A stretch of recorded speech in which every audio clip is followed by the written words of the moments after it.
Welcome to CCK Live Under 5. I'm Jenna Zelmer, and today we're going to be talking about VA disability reevaluation timeline.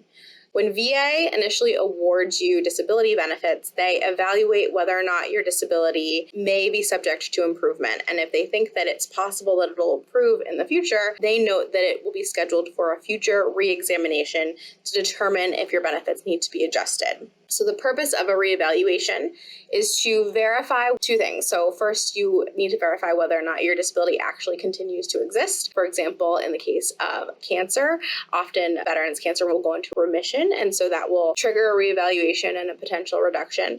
The other reason for a reevaluation is to determine the current severity of the service-connected condition to see if it has improved. Essentially, what VA is looking for is evidence that there has been a material change in the disability such that rating reduction or maybe a rating increase is necessary. As I mentioned, cancer is a big one. Any disability that might get better in terms of orthopedic disabilities, maybe your range of motion improves, psychiatric disabilities can improve. If you are service-connected right at separation, they will schedule a reevaluation 6 months after you leave service.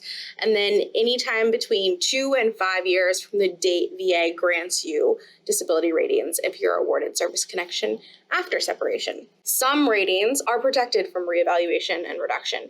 VA, when they award you disability benefits, might say that you're not subject to reevaluation. Usually that happens if a veteran is over 55 or if you have the same rating for a number of years. The first level of protection kicks in after 5 years. So if you have the same rating after 5 years, it's going to be a little bit harder for VA to reevaluate and reduce you. The next level of protection kicks in at 10 years, and the final one kicks in at 20 years. If you have a continuous rating for 20 years, it's very hard for VA to reduce your benefits. The only way that they can do that is if they can prove fraud somehow.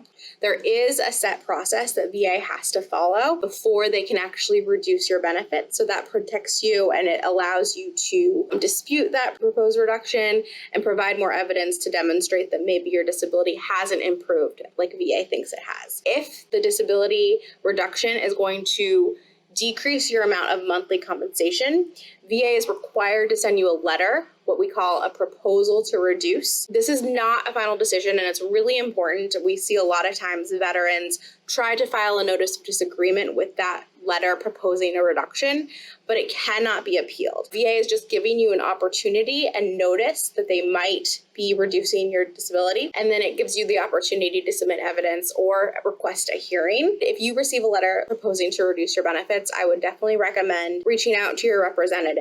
There are ways that you can delay that by requesting a hearing, and there are ways that you can prevent it by, submitting more evidence. So from the date of VA's letter, you have 60 days to submit evidence. And then within that 30-day period, you have the option to request a hearing. If you request a hearing, VA cannot reduce your benefits until you get that hearing. After the proposed reduction and after those time periods, VA will send a final decision.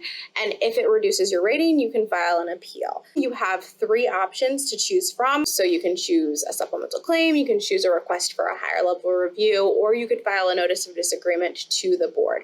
But it's really important just to know that you can only do that after you receive the final decision proposing to reduce your benefits. When you receive the final decision reducing your benefits, do not send the notice of disagreement with the letter proposing a reduction because VA will not accept that. For more in-depth information on this topic, please visit our blog, listen to our podcast, and check out our longer form YouTube videos. And always be sure to keep up with us on social media.